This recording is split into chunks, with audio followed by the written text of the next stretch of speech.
யாரெல்லாம் சேர்ந்து இந்த நாம் தமிழர் இயக்கத்தை உருவாக்கினார்களோ அவர்கள ஒருவர் கூட நிற்கல. சீமானுடைய நீங்க பண வேட்கை அதுல தான் அத்தனை பேர் வெளியேறிட்டாங்க. இந்த 35 லட்சம் இளைஞர்களுடைய அரசியல் ஒரு பெரிய கேள்விக்குரிய நிற்கும். ஏன்னா தமிழ் தேசிய அரசியல்வாதி எப்படி பிஜேபி பிடிமா மாறுவாரு, இல்ல அதிமுக எப்படி சிடிமா மாறுவாரு? தடா சந்திரசேகர் மரணத்திற்கு பிறகு தன்னுடைய மனைவி கயல்விழி பொதுச்செயலாளர் ஆவார் அறிவிக்கிறார். அப்போ ஒரு தொடக்கத்தை இந்த பூனைக்கு மணி கட்டுற வேலையை நான் பாண்டியன் சார்கிட்ட சொல்லியிருக்கேன்.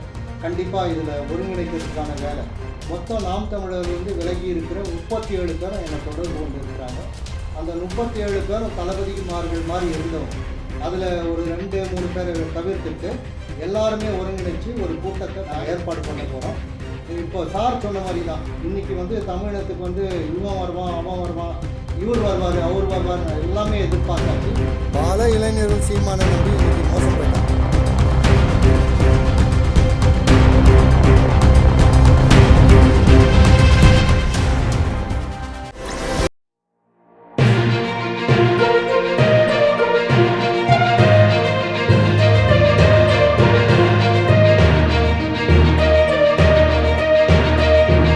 இப்போ ஒரு சில கேள்விகள். இப்போ நீங்கள் நாம் தமிழர் கண்டிப்பாக ஆட்சியில் வராதுன்றீங்களா? நீங்கள் அவர் முதலமைச்சர் ஆக மாட்டாரா? இல்லை, அதற்கான சூழல் நீங்கள் 0.5% கூட இல்லை. 0.5% கூட. என்ன காரணம் கேட்டால், நீங்கள் தமிழ் தேசிய அரசியல் என்பது திராவிட இயக்கத்துக்கு மாற்றாக 7% இளைஞர்களால் நீங்கள் முன்னெடுக்கப்பட்டது. ஏறக்குறைய 35 லட்சம் இளைஞர்கள் நீங்க சீமானுக்காக அணிந்திரல்ல. இந்த இனம் 8 கோடி பேர் இருந்தும் ஈழத்தில் எந்த விதமான ஒரு நகர்வையும் நகர்த்த முடியல, கண்ணீர் விடுவதை தவிர.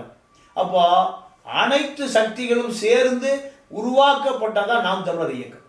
பல தமிழ் தேசியவாதிகள், பல தன்னை இணைத்து கொண்ட பல புரட்சியாளர்கள், திராவிட இயக்கத்திலிருந்து வெளியேறியவர்கள், திராவிட இயக்கம் ஏமாற்றுகிறது என்று அறிவித்தவர்கள் தான் சேர்ந்து உருவாக்கி நீங்க சீமானை ஒருங்கிணைப்பாளராக, தலைவராகவோ பொதுச் செயலராகவோ அல்ல, ஒரு அனைவரையும் அரவணைக்கக்கூடிய, கட்டி கொண்டு போய் சேர்க்கக்கூடிய முன்ன ஏறாக இதுதான் சீமானுக்கு இவர்கள் கொடுக்கப்பட்ட பொறுப்பு. ஆனால் யாரெல்லாம் சேர்ந்து இந்த நாம் தமிழர் இயக்கத்தை உருவாக்கினார்களோ அவர்கள ஒருவர் கூட நிற்கல.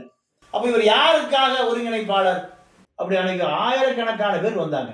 ஆயிரக்கணக்கான பேரை லட்சக்கணக்கான பேர மாறி அது கோடிக்கணக்காக மாறி இருக்கணும். ஆனால் அதை மாறவே இல்லை. அன்றைக்கு 2009 உருவாக்கப்பட்ட அந்த குழு தலைமை யாருமே இல்லை.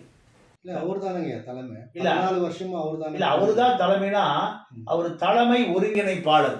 ஆனா அதை தாண்டி 1000 பேர் இருந்தான். 1000 பேர்ல ஒருவர் கூட நீங்க தேர்தல் நடக்கும்போது நின்ன 232 தொகுதி வேட்பாளரோ 40 நாடாளுமன்ற உறுப்பினர் தொகுதியில் நின்ற வேட்பாளரோ யாராவது ஒருவர் நீங்க இருக்காங்களா காமிக்க முடியுமா? இல்ல. ஏன் இல்லை? என்ன கருத்து வந்தது? என்ன கருத்து முரண்பாடு? எல்லாருக்கும் ஒரே கருத்து முரண்பாடு தானே. என்ன? திராவிடத்தை எதிர்க்கணும், தமிழ் தேசிய அரசியலை கொண்டு வரணும்.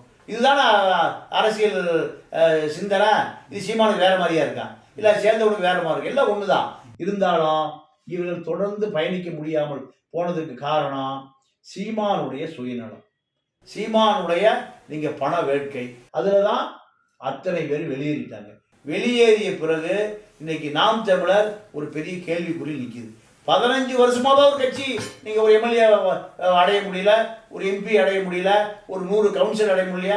அப்போ தமிழ் தேசிய அரசியல் என்பது ஆணிவேர் அரசியல். ஆனால் சீமானை பொறுத்தவரை இந்த தமிழ் தேசியத்திற்கான தலைமை தாங்குவதற்காக உருவாக்கப்பட்ட ஒரு தலைமை பீடம். இப்போ அது எப்படி என்ன ஆச்சுன்னா, அடுத்து தடா சந்திரசேகர் மரணத்திற்கு பிறகு தன்னுடைய மனைவி கயல்விழி பொதுச்செயலாளர் ஆவார் அறிவிக்கிறார்.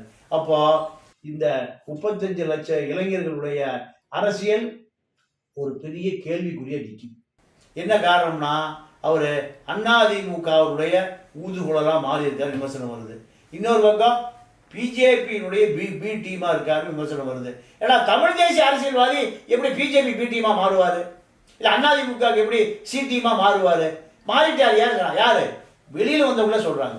உண்மையாகவே என்ன நடக்குது?